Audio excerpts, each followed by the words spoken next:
So now that we're talking about scholarships, let's talk about some of the reasons you should apply for as many of them as possible.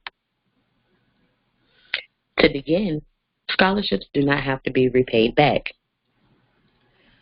Second, you can use the money to cover all education-related expenses. It doesn't matter if it's books, tuition, other miscellaneous fees, lodging while you're living on campus, or even if you decide to live off campus. And then some are paid directly to the student, so you can use the cash at your discretion instead of it going to your institution. Fourth, and most importantly, it helps you to avoid debt. It helps you to avoid student loans. It helps you to avoid debt. So let's talk about why that's even important. The average cost of one semester at a public institution is a little less than $10,000. That's just one semester. Some students can take up to 10 years paying off that one semester. A monthly payment for that amount is $114.74. By the time that $9,000 for that one semester is paid off, you will have paid almost $4,000 in interest. That is a lot of money. So let's look at how that will affect you if you complete your entire four-year degree and receive a bachelor's. At a public institution, for in-state students, you'll pay close to $80,000 for your four-year degree. Getting out of college and being on a 10-year repayment plan, your payment is almost $1,000 per month. Altogether, once you paid it back, you will have paid over $30,000 in interest. All of that is a lot of money. Most people cannot afford to pay $1,000 in loans, let alone pay for their normal needs like their house or rent or car note insurance, things like that. So some people will stretch that payment out to 25 years. Even paying it over a course of 25 years, your monthly payment drops, but it only drops to about $553 a month. That's still a lot of money.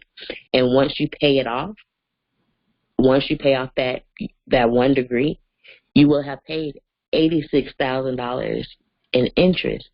You will have paid more interest than it cost for you to get the degree in the first place. That's a big deal. That's a lot of money. And that's the entire reason why you should focus on applying for scholarships and even creating a side hustle so that you can pay out of pocket for college instead of being stuck with this lifelong debt. Because $86,000 in interest alone, not including the almost $80,000 you borrowed for your tuition and fees, that is a lot of money.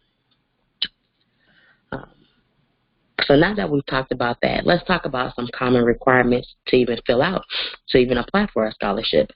You need to complete the application. A lot of scholarships require you to write essays, and we'll do a little more practice with writing more in this course. Some look for you to have community service, some sort of extracurricular activity, or even have work experience. Those are three key items. Because people want to see that you're able to do something outside of just go to school. Because when in college, you'll be doing extra things, whether it's working or participating in different organizations or doing community service to give back to your local area. They also want to see that you have a good GPA. They're giving you money to go to college, so they want to see that you at least have the potential to be successful. And then there are also scholarships that are awarded based on the financial need. And most importantly, pay attention to the due dates. You can meet all the requirements and exceed in some of the requirements, have a 4.0 GPA. But if you don't turn your information in on time, you won't win the award.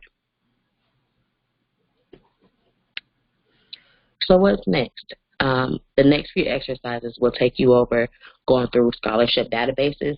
This is pretty much a website that has sometimes thousands of different scholarships that you can apply for based on different filters. It could be your ethnic background, it could be where you live at, it could be where you work, it could be your financial standing, whether your family is in poverty or not, different classifications that you can search for. There's also a scholarship list, some scholarships that have already been found, and you can apply directly to them. The link is included in the attachment. You'll also receive some writing prompts. We want you to get comfortable with writing because a lot of scholarships will ask for an essay. So we don't want you to automatically skip over those just because you're not comfortable with writing. So the writing prompts will get you comfortable with writing, get you comfortable with writing on different topics so that you'll be prepared for whatever essay you have to write. And then lastly, you'll start working on an actual essay. Choose a scholarship, go through the application process, review all of the requirements, write your essay, and turn it in. We really hope that many of you will find enough scholarships and or create enough side income so that you can pay for college out of pocket, because like we discussed before, student loan debt is massive. There's a lot of interest to be repaid, and if you can keep that money to do other things that you want, why not?